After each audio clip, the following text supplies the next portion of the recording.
The velvet drapes hang heavy, their folds thick with dust and perfume, as though they are trying to smother the very air you breathe. Shadows cling to the silk walls like stains, unmoving, unyielding. You are not alone, though the room seems silent. Behind every carved lattice, eyes glisten, watchful, patient, merciless. Eunuchs, priests, servants with faces stripped of expression, each gaze becomes a quill scratching your skin, recording your existence not as life, but as spectacle. The chamber is no sanctuary. It is a theater where the body performs without will. You feel the humiliation sink first, not sharp but slow, like a hand pressing your head under still water. You are no longer a son, no longer a man with history or name. Your lineage has been cut clean away, like a root severed from soil. What remains is only flesh, obedient, inspected, measured, bartered. Flesh as a vessel, flesh as coin. The crown does not see a soul here. It sees a currency to be spent. The incense rises thick from bronze burners, but it does not soothe. It coils around your lungs, cloying, suffocating, sweet to the point of rot. Beneath it, a stench persists, sweat gone sour, fear leaking through pores, the metallic whisper of blood old and fresh. You cannot hide from it. It follows you, threads itself through the silk, weaves itself into your breath. The chamber becomes both womb and coffin, birthing submission, burying will. Every movement echoes. A footstep, a breath, a sigh becomes a confession. The silence is not empty, it is heavy, swollen, pressing against your skull until your thoughts ache.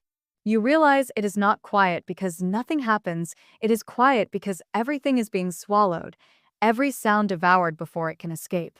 Silence here is not mercy, it is control. The bed glitters in gold thread, but it feels colder than a slab of stone. To lie upon it is not intimacy, but surrender. Each cushion is an altar, each sheet a veil, each embrace a contract you never signed. Love has no meaning here. Tenderness is a language erased. What survives is obedience, rehearsed and repeated until it becomes indistinguishable from desire.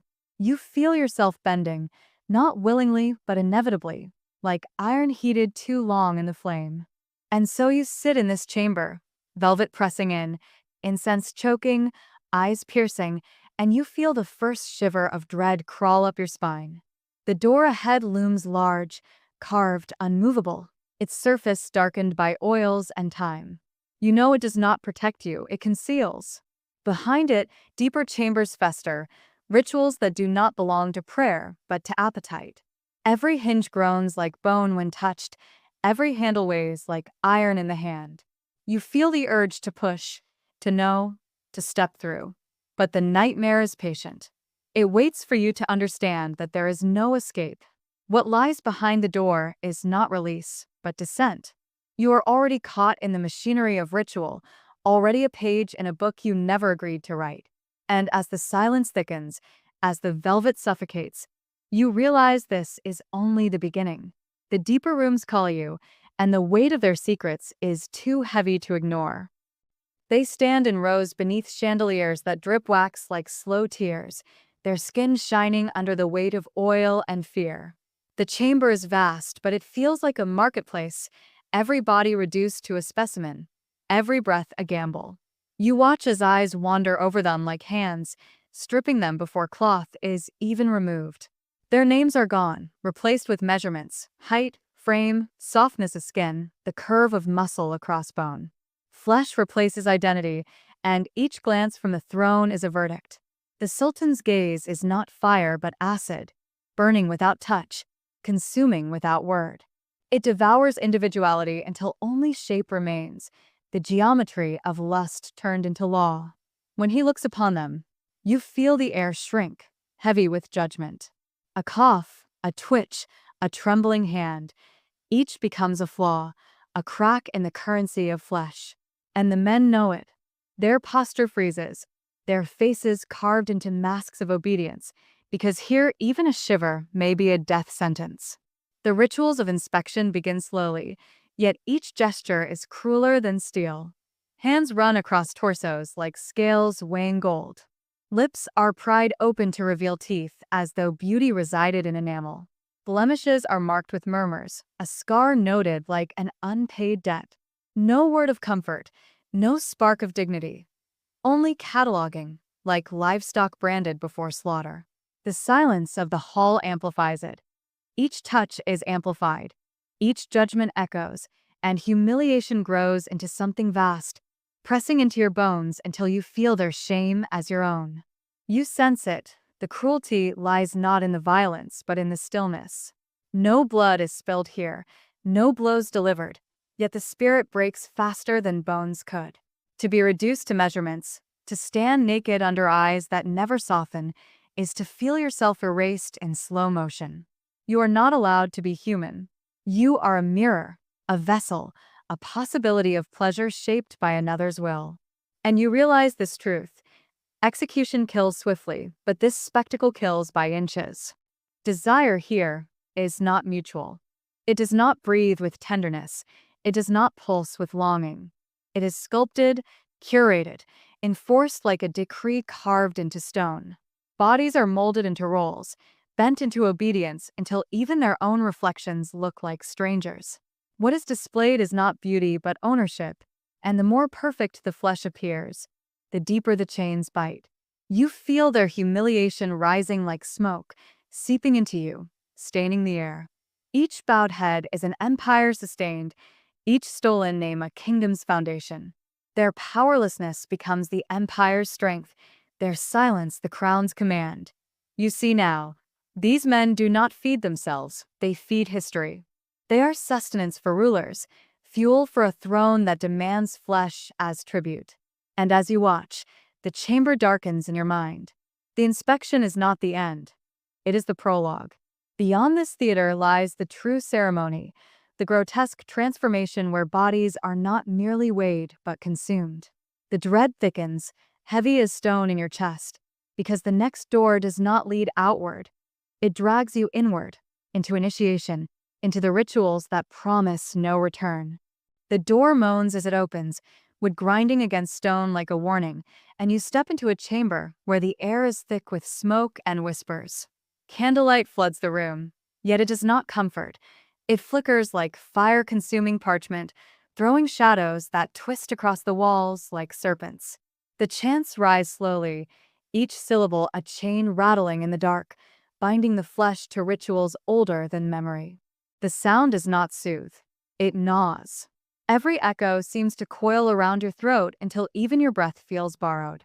The new concubines are let in, their eyes wide, their steps unsteady. They are not stripped of garments alone. They are stripped of selves.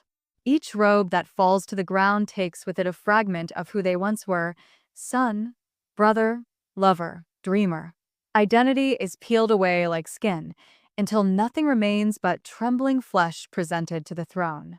You feel their surrender in your own marrow, the surrender not of body, but of memory, as though history itself erases them while they are still breathing. The chamber smells of oil and sweat, mingled with incense meant to sanctify what is unspeakable. The priests murmur prayers that twist into orders, words that sanctify humiliation as though God himself demanded obedience. Hands anoint foreheads with ash and musk, not in blessing but in branding. You watch as bodies shudder, not from desire but from the cold certainty of possession. Their flesh is no longer their own. It becomes parchment, waiting to be written upon by rulers who see lust not as hunger, but as decree.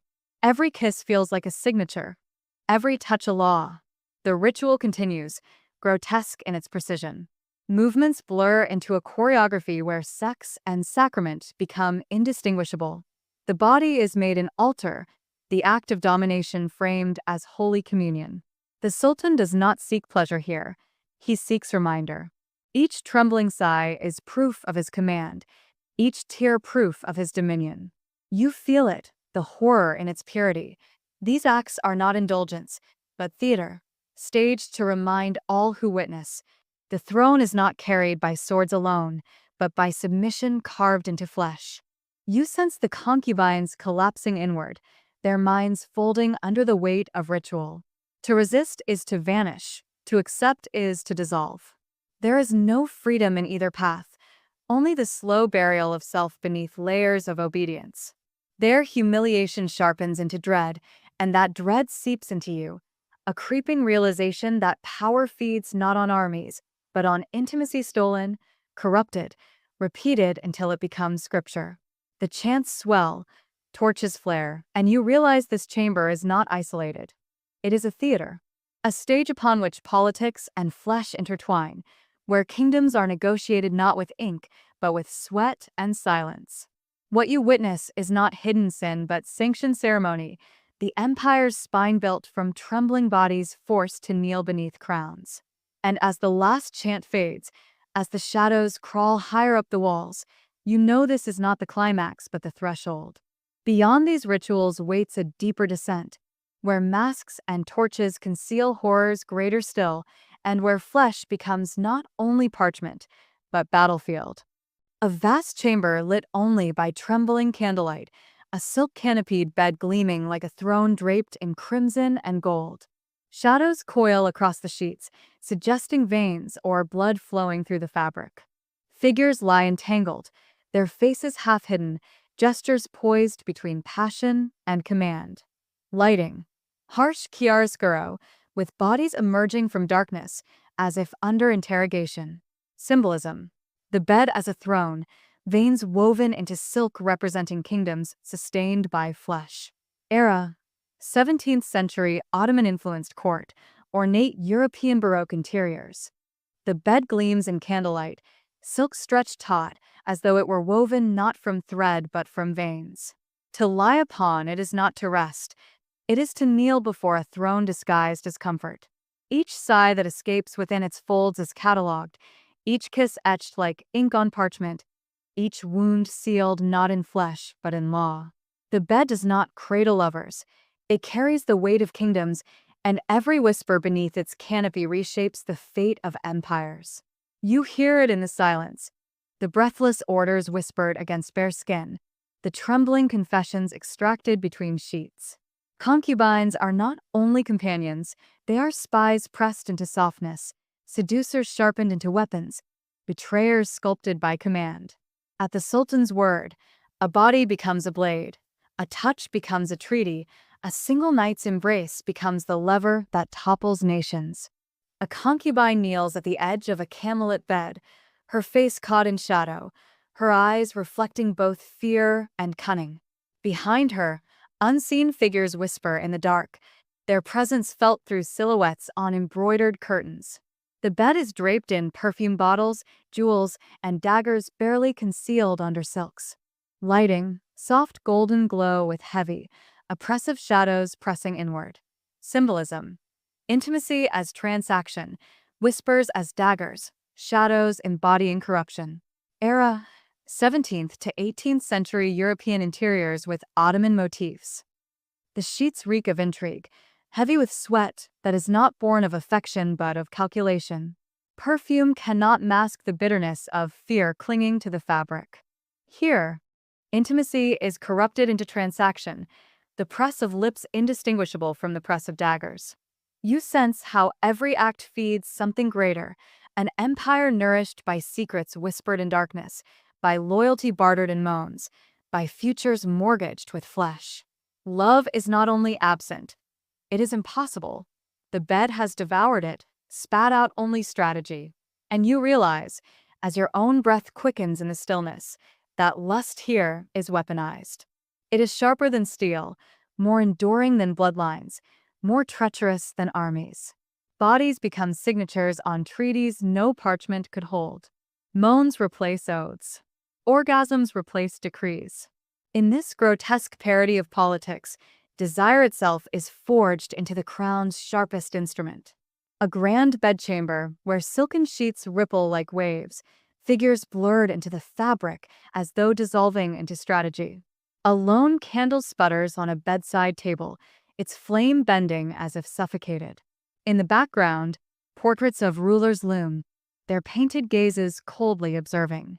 Lighting, soft but dying candlelight, elegance fading into gloom. Symbolism. Collapsing empire reflected in shifting sheets, the candle as fading hope, broken flesh as foundation of power. Era: 18th century Rococo chamber with ornate mirrors, cracked gilding, and fading luxury. You feel the collapse pressing down. No body is safe. Every touch is scrutinized, every glance recorded, every intimacy filed away like evidence. Privacy ceases to exist. Even in moments that appear tender, a spy waits behind the eyes, a dagger hides beneath the tongue. To love freely is to risk betrayal, to resist is to vanish, to obey is to be consumed. There is no innocence, no sanctuary, only the endless repetition of bodies ground beneath the empire's needs. The deeper horror settles in. Concubines are pawns, yes, but pawns whose movements shape kingdoms. Their backs bear the weight of dynasties. Their suffering fuels the throne's triumphs. They are trapped in the cruel paradox of power, powerless themselves, yet indispensable, invisible yet foundational. And you feel the ache of it, the silent tragedy of empires raised not on marble, but on broken flesh. As the silken sheets shift like waves in the dim light, you know this is unsustainable. Desire sharpened into weaponry always draws blood. The alliances forged here rot quickly. The trust sown here unravels. The empire fed on bodies eventually consumes itself. And the dread whispers forward, foreshadowing the inevitable. In these shadows, where love was forbidden and betrayal inevitable, collapse waits patient, sharpening its teeth. The palace murmurs like a beast that never sleeps, its whispers slithering louder than the call to prayer, louder than the hymns that once promised salvation. They crawl through corridors, seep beneath doors, coil around the beds where empire pretends to dream.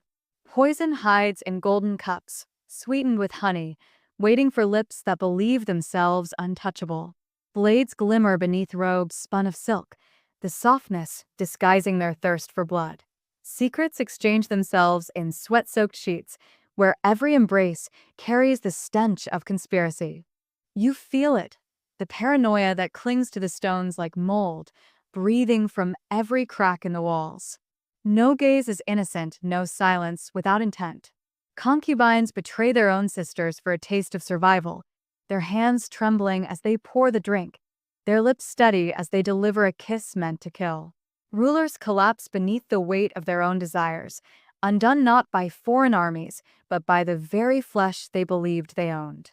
What was once a golden paradise decays into a labyrinth of distrust, a place where touch is lethal and silence more terrifying than screams. The nightmare swells until it bursts, and collapse spreads like fire through velvet halls. Bodies pile higher than the thrones they once served, lives discarded as easily as silk torn from a shoulder. The air reeks of iron and smoke, of ambition rotting into despair. You see it clearly. Desire itself has become the sharpest dagger, sharper than steel, sharper than venom. Every kiss becomes a wound, every night a battlefield, every touch a gamble against death. And yet, beneath the carnage, a philosophy stirs like an ember refusing to die. Flesh may have built these walls, flesh may have crowned kings and armed queens, flesh may have held together dynasties, but flesh cannot endure its own hunger. Power born of desire is doomed to devour itself. The empire that once feasted on bodies now chokes on them, the palace reduced to a graveyard dressed in silk. The whispers fade, not because they cease, but because there are fewer mouths left to speak them. In the hush that follows, only ruins remain. Bones where thrones once stood, shadows where fire once danced, echoes where power once screamed its name.